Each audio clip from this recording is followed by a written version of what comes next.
If you want to understand why you behave the way you do with money, you don't start with your bank account. You start with your past. Because long before you ever made your first investment, long before you earned your first paycheck, your relationship with money was already being shaped, quietly, subtly, without your permission. Most of us never choose our money beliefs. We inherit them. We absorb them from childhood conversations we barely remember, from stress-filled arguments behind closed doors, from what our parents feared, from what they avoided, from what they never talked about at all. Money becomes emotional before it ever becomes practical. Think about this. Some people grow up hearing, "We can't afford that." Others grow up hearing, "We'll figure it out."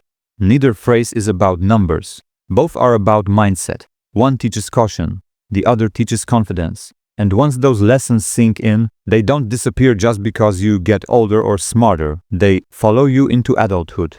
If money was always tight in your home, you might grow up seeing money as security. Saving feels safe. Spending feels dangerous. Risk feels irresponsible. On the other hand, if money flowed easily around you, you might see it as a tool. Something to use, something to move, something that comes and goes. Same currency, completely different emotional meanings. This is why two people with the same income can feel radically different levels of stress. One feels calm with very little, the other feels anxious with far more. Because stress isn't caused by the amount of money you have. It's caused by the story you learned about what money means. But childhood is only the first layer. The next layer is timing. Specifically, when you entered the financial world. Every generation gets branded by the market conditions they experience early in life. Those first impressions don't fade. They anchor expectations. If your first real exposure to investing happened during a boom, you learned that markets reward risk. If it happened during a crash,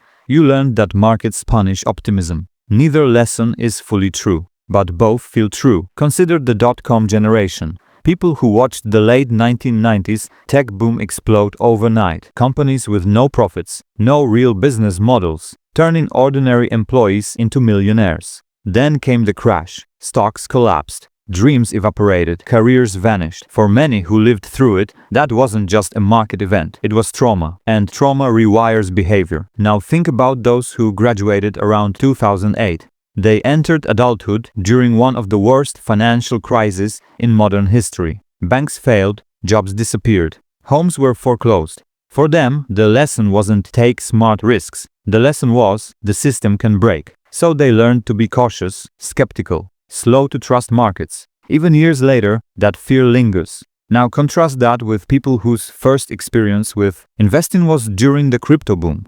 They saw assets rise thousands of % in months. They saw teenagers become millionaires. They saw volatility not as danger, but as opportunity. To them, wild swings felt normal, expected, even exciting. Same markets, same charts. Wildly different interpretations. This is called market entry timing bias, and it's one of the most powerful forces shaping financial behavior. Your early experiences set the emotional baseline for what feels safe and what feels reckless, not logically, emotionally. That's why the same data leads to opposite decisions. One person sees opportunity, another sees danger. One sees a buying moment, another sees a warning sign, and both feel justified. Because both are responding to their internal history, not just external facts. Here's the key insight most people miss. Your personal experience represents only a tiny slice of reality, but your brain treats it like the whole story. You might have lived through one crash, or one boom, or one lucky streak, but markets existed long before you, and they'll exist long after you.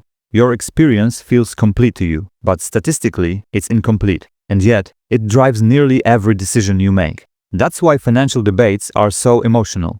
People aren't just arguing about numbers, they're defending their lived experience. They're defending what kept them safe in the past, and the brain hates letting go of strategies that once worked, even if they no longer apply. This also explains why copying other people's strategies so often fails.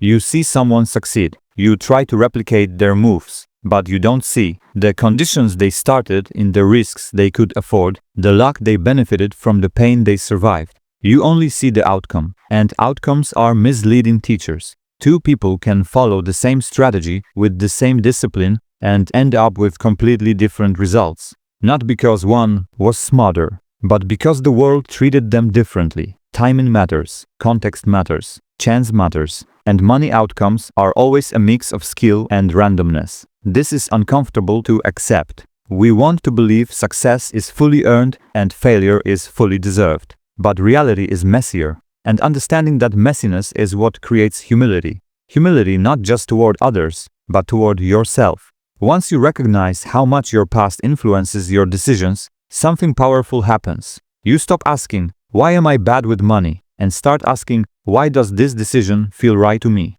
That question changes everything. Because now, instead of fighting your behavior, you're examining it. And that's the foundation of real change. Not willpower, not discipline, awareness. In the next part, we're going to expose the invisible mental traps that grow out of these experiences, the shortcuts your brain takes, the stories it tells you, the patterns that feel safe, but quietly sabotage your financial future. Because once you see those traps clearly, you can finally stop falling into them.